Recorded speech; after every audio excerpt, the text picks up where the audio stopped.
ॐ अज्ञानतिमिरान्धस्य ज्ञानाञ्जनशलाकया चक्षुरुन्मीलितं येन तस्मै श्रीगुरवे नमः। नमः ॐ विष्णुपादाय कृष्णप्रेष्ठाय भूतले श्रीमते भक्तिवेदान्तस्वामिन्निति नामिने। नमस्ते सारस्वते देवे गौरवाणी प्रचारिणे निर्विशेष शून्यवादी पाश्चात्यदेशतारिणे। जय श्री कृष्ण चैतन्य प्रभु नित्यानंद श्री अद्वैत गदाधर श्रीवासादि गौर भक्तवृंद।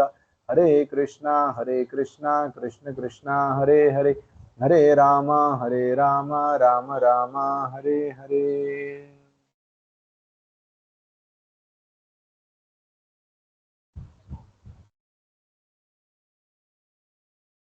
We are reading from the book Coming Back, based on the teachings of His Divine Grace A.C. Bhaktivedanta Swami Srila Prabhupada.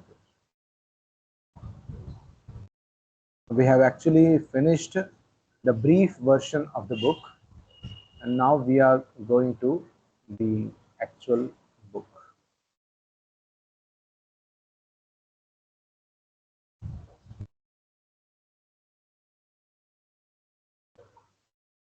Preface.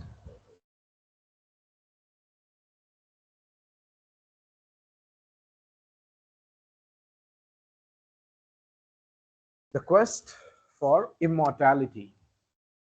We were behaving like we were going to live forever, which is what everyone thought in the Beatles' days, right? I mean, whoever thought we were going to die?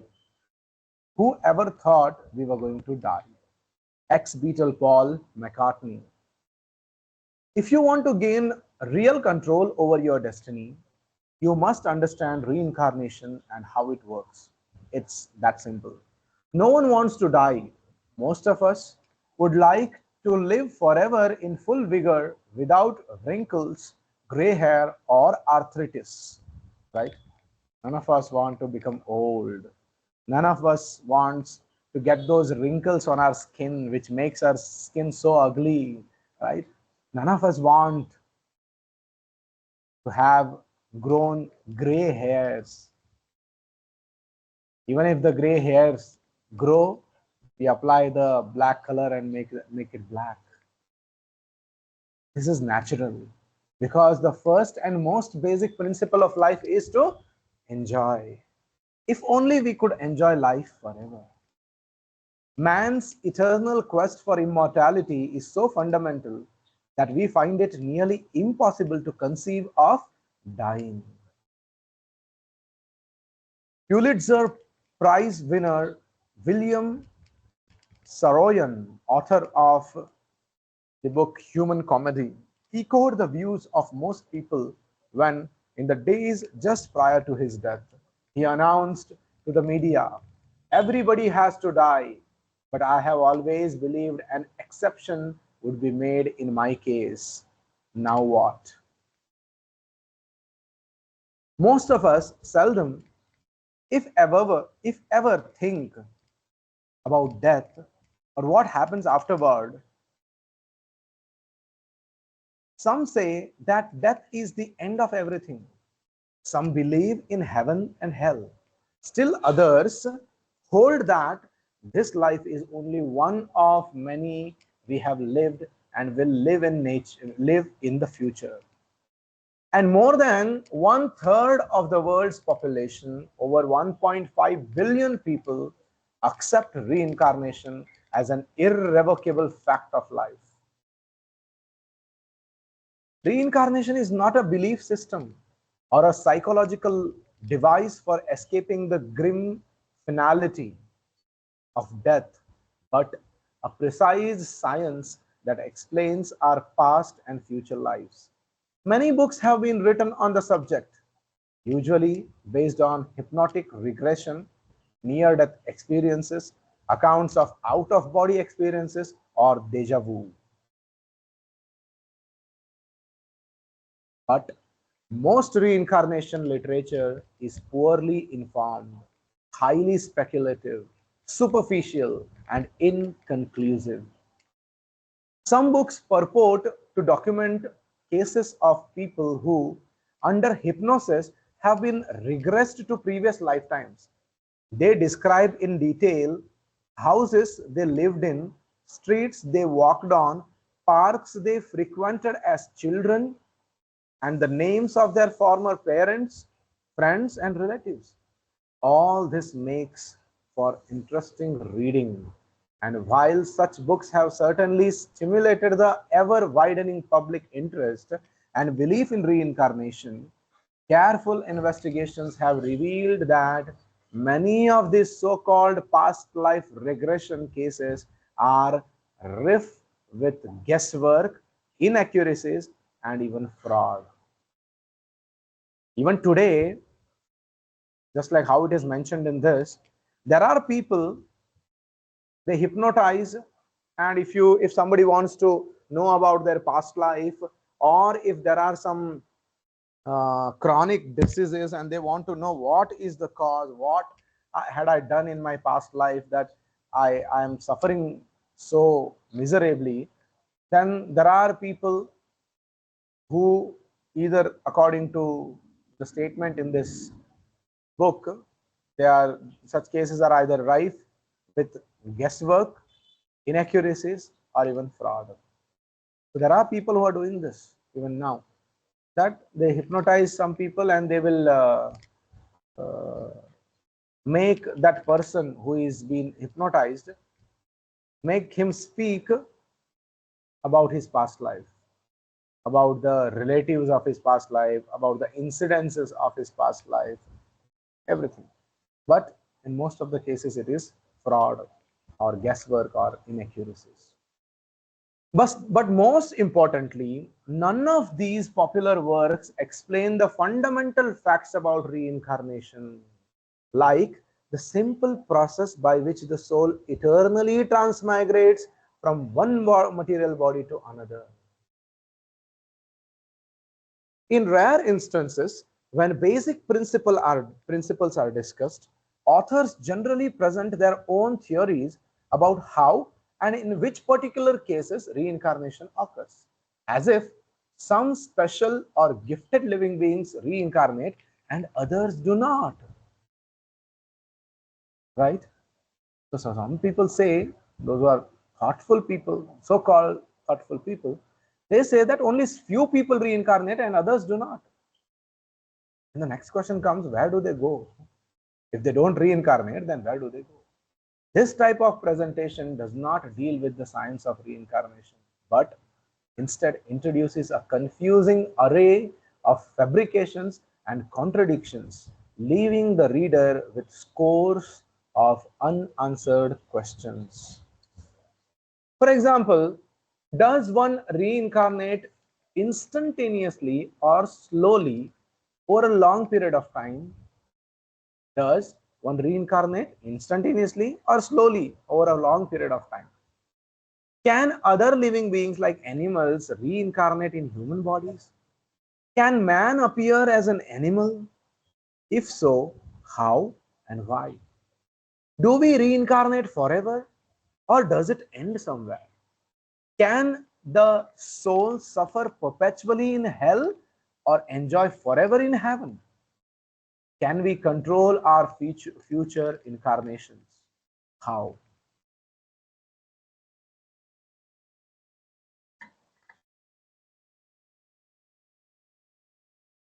Can we be reborn on another planets or in other universes? Do good and evil actions play a role in determining our next body?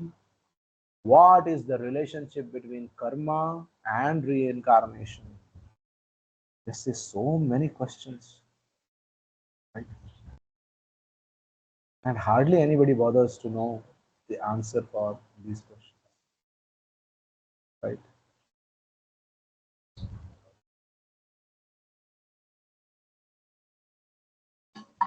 Coming back, this book fully answers these questions because it scientifically explains the true nature of reincarnation.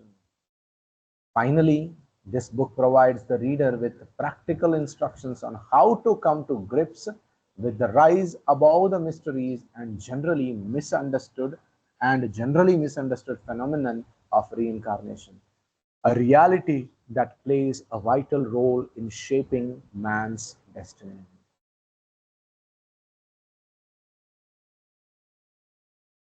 Introduction: The mystery of consciousness.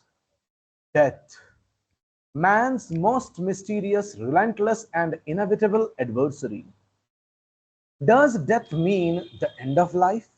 Or does it merely open the door to another life, another dimension, or another world? If man's consciousness survives the death experience, then what determines its transition to new realities? In order to gain a clear understanding of these mysteries, man has traditionally turned to enlightened philosophers, accepting their teachings as representative of a higher truth. In order to gain a clear understanding of these mysteries, man has traditionally turned to enlightened philosophers, accepting their teachings as representative of a higher truth. Some criticize this method of acquiring knowledge from a higher authority. No matter how carefully the seeker may analyze it, social philosopher E. F. Schumacher, author of Small is Beautiful, notes that in our modern society, when people are out of touch with nature and traditional wisdom, they consider it fashionable to ridicule and only believe in what they see and touch and measure. Or as the saying goes, seeing is believing. But when man endeavors to understand something beyond the scope of the material senses, beyond instruments of measurement and the faculty of mental speculation, then there is no alternative but to approach a higher source of knowledge.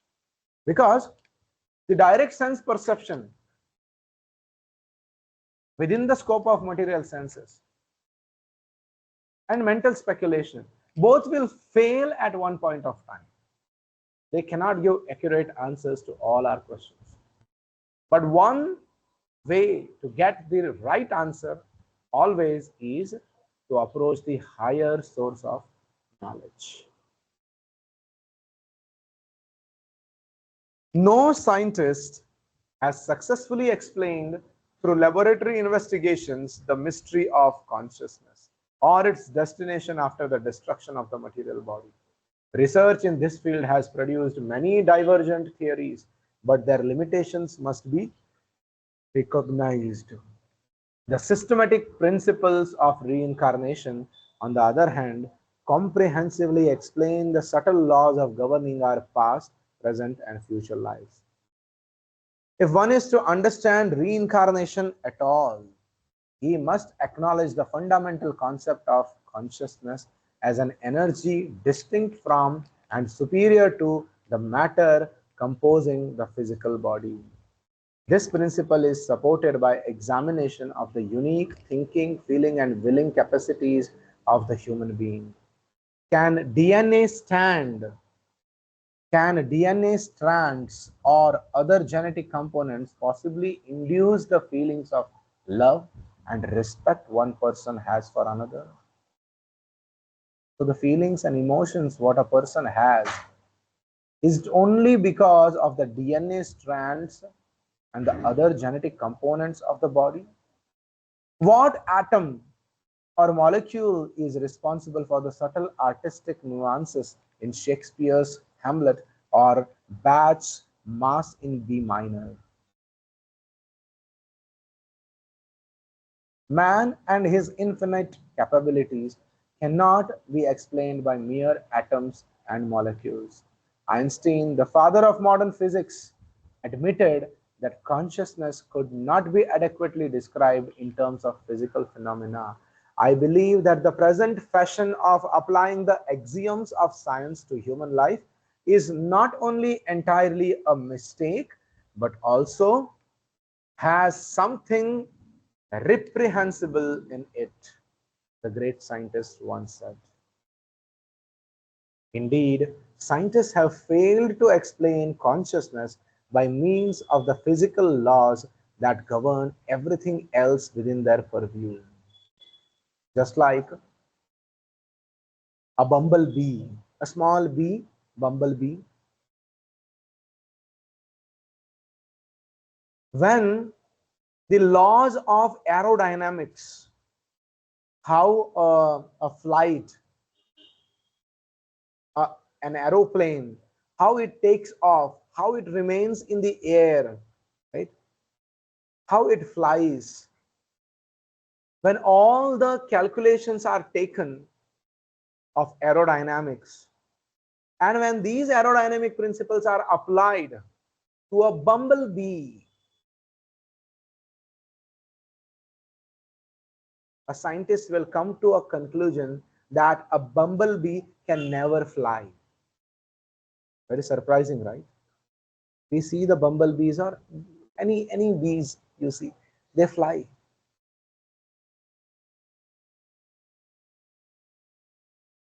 But according to modern science, for them to make a huge body fly, there should be huge wings, there should be certain mechanism, the engines, double engines, right? So many things. Without all those things, a machine, a huge body carrying hundreds of people cannot fly in the air. When the same rules are applied to a bumblebee, that much weight of the body of the bumblebee and the very thin and small its wings, with those wings, the experts of aerodynamics say that the bumblebee can never fly. But it's a fact. It's a seen fact in front of our eyes that a bumblebee flies. So this is where Einstein is giving a warning that applying the axioms of science to human life is not only entirely a mistake but also has something reprehensible in it. What to speak of human life? Even to animals' life also, one cannot. Just see our own body, right? We know about eating from our plate to the mouth, right? We know about eating from our plate to the mouth. But once it goes inside our belly, what all happens to that food, they have no idea. A lot of mechanisms going on inside our body. How the food is broken, how it goes into intestine, it is digested, and through intestine all the nutritions is sucked by the body, how it forms into different things, and finally into blood, right? So all these things, if you apply the axioms of science in all these things, it is very difficult to understand, right? And what to speak of understanding consciousness, to speak of understanding the soul with our scientific approach. Indeed, scientists have failed to explain consciousness by means of physical laws that govern everything else within their purview. Frustrated by this failing, frustrated by this failing, Nobel laureate in physiology and medicine, Albert Szent-Györgyi, recently lamented, "In my search for the secret of life, I ended up with atoms and electrons, which have no life at all. Somewhere along the line, life has run out through my fingers. So, in my old age, I am now retracing my steps." Accepting the notion that consciousness arises from molecular interaction requires an enormous leap of faith, right? And this requires enormous leap of faith, much greater than that required for a metaphysical explanation.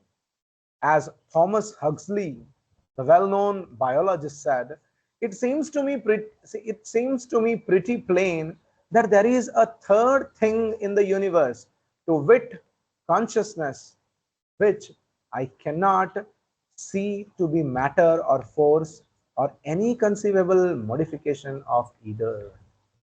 Further recognition of the unique properties of consciousness was given by Nobel laureate in physics Niels Bohr, who remarked, "We can admittedly find nothing in physics or chemistry that has even a remote bearing on consciousness.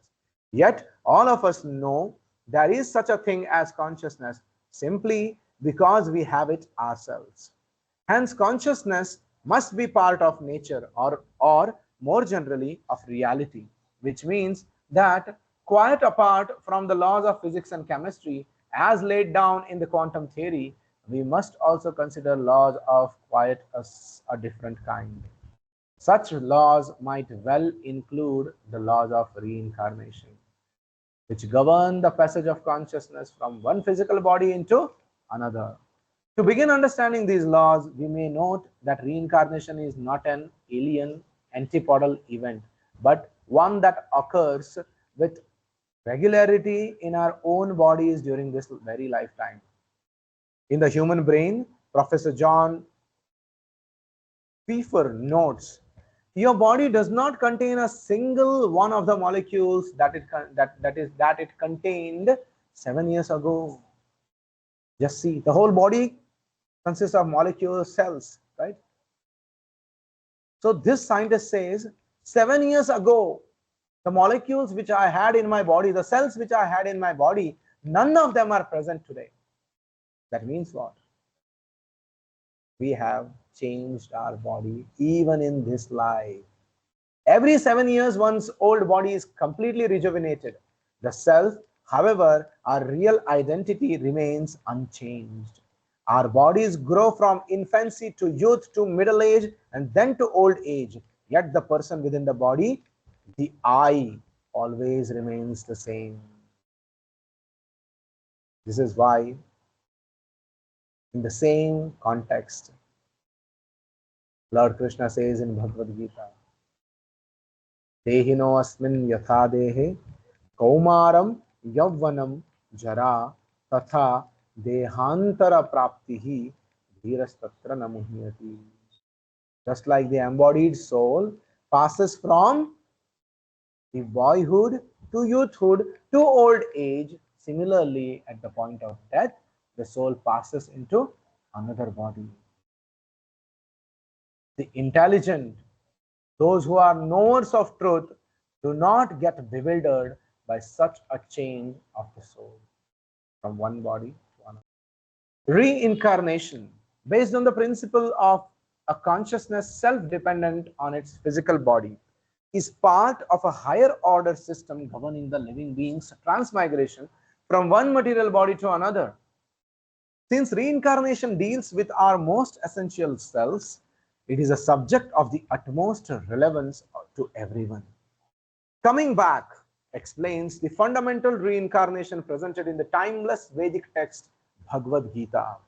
The Gita, thousands of years older than the Dead Sea Scrolls, Dead Sea Scrolls, provides the most complete explanation of reincarnation available anywhere.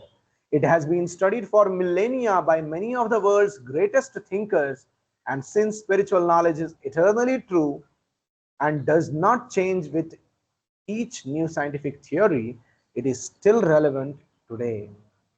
Harvard biophysicist D.P. Dupay writes, we may lead ourselves down a blind alley by adhering dogmatically to the assumption that life can be explained entirely by what we know of the laws of nature. By remaining open to the ideas embodied in the Vedic tradition of India, modern scientists can see their own disciplines from a new perspective and further the aim of all scientific endeavor, the search for truth. In this age of global uncertainty, it is imperative that we understand the real origin of our conscious selves, how we find ourselves in different bodies and conditions of life, and what our destinations will be at the time of death. This essential information is comprehensively explained in Coming Back. Chapter 1 shows how reincarnation has profoundly influenced many of the world's greatest philosophers, poets, and artists, from Socrates to Salinger.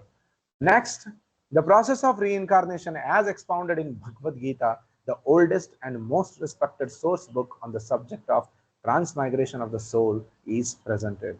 Chapter 2, a lively dialogue between His Divine Grace A.C. Bhaktivedanta Swami Prabhupada and noted religious psychologist Professor Carlfred Graf von Durkheim clearly shows how the material body and the anti-material particle, the spirit soul, can never be the same.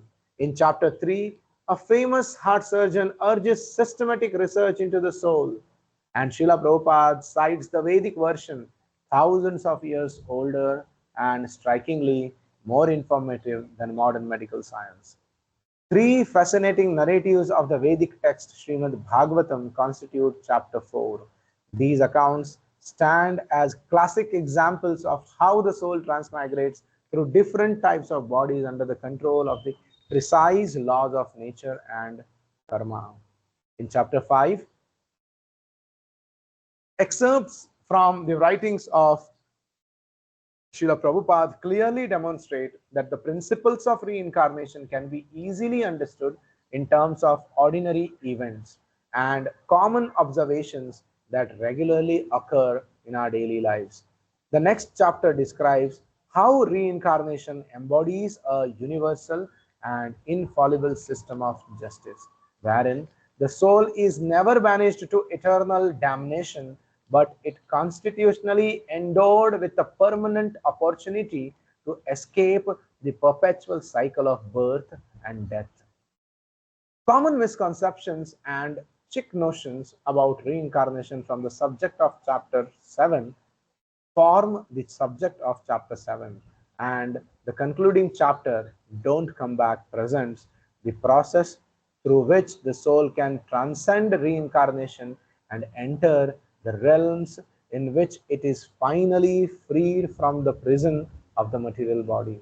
Having once achieved this status, the soul never again returns to this endlessly mutable world of birth, disease, old age, and death. Here we conclude the prelude and introduction part. So let us begin with chapter number 1, Reincarnation, Socrates to Salinger. For the soul, there is neither birth nor death at any time. He has not come into being, does not come into being, and will not come into being. He is unborn, eternal, ever existing, and primeval. He is not slain when the body is sane. This comes in Bhagavad Gita, 2nd chapter, 20th verse. Does life begin with birth and end with death? Have we lived before? Such questions are normally identified with religions of the East, where the life of man is known to endure not only from the cradle to the grave, but through millions of ages, and acceptance of the idea of rebirth is nearly universal. As Arthur Schopenhauer, the great 19th century German philosopher, once observed, were an Asiatic to ask me for a definition of Europe, I should be forced to answer him. Is that part of the world which is It is that part of the world which is haunted by the incredible delusion that man was seated out of nothing and that his present birth is his first entrance into life. Indeed, the dominant ideology of the West, material science, has for several centuries stifled any serious or widespread interest in the pre-existence and survival of consciousness beyond the present body. But throughout Western history, there have always been thinkers who have understood and affirmed the immortality of consciousness and transmigration of the soul. And a multitude of philosophers, authors, artists, scientists, and politicians have given the idea thoughtful consideration. Ancient Greece. Among the ancient Greeks, Socrates, Pythagoras, and Plato may be numbered among those who made reincarnation an integral part of their teachings. At the end of his life, Socrates said, I am confident that there truly is such a thing as living again, and that the living spring from the dead. Pythagoras claimed he could remember his past lives, and Plato presented detailed accounts of the reincarnation in his major works. Briefly, he held that the pure soul falls from the plane of absolute reality because of sensual desire and then takes on a physical body. First, the fallen souls take birth in human forms, the highest of which is that of the philosopher, who strives for higher knowledge. If his knowledge becomes perfect, the philosopher can return to an eternal existence. But if he becomes hopelessly entangled in material desires, he descends into the animal species of life. Plato believed that gluttons and drunkards may become asses in future lives. Violent and unjust people may take birth as wolves and hawks, and blind followers of social convention may become bees or ants. After some time, the soul again attains the human form and another chance to achieve liberation. Some scholars believe that Plato and other early Greek philosophers derived their knowledge of reincarnation from mystery religions like Orphism or from India. Judaism, Christianity, and Islam. Hints of reincarnation are also common in the history of Judaism and early Christianity. Information about past and future lives is found throughout the Kabbalah, which, according to many Hebraic scholars, represents the hidden wisdom behind the scriptures. In the Zohar, one of the principal Kabbalistic texts, it is said, the souls must re-enter the absolute substance whence they have merged. But to accomplish this, they must develop all the perfections, the germ of which is planted in them.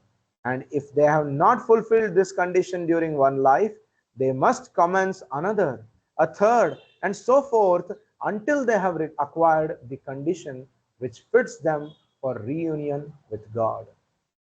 According to the Universal Jewish Encyclopedia, the Hasidic Jews hold similar beliefs. In the 3rd century AD, the theologian Origen, one of the fathers of the early Christian church and its most accomplished biblical scholar, wrote, by some inclination toward evil, certain souls come into bodies, first of men, then through their association with the irrational passions, after the allotted span of human life, they are changed into beasts, from which they sink to the level of plants.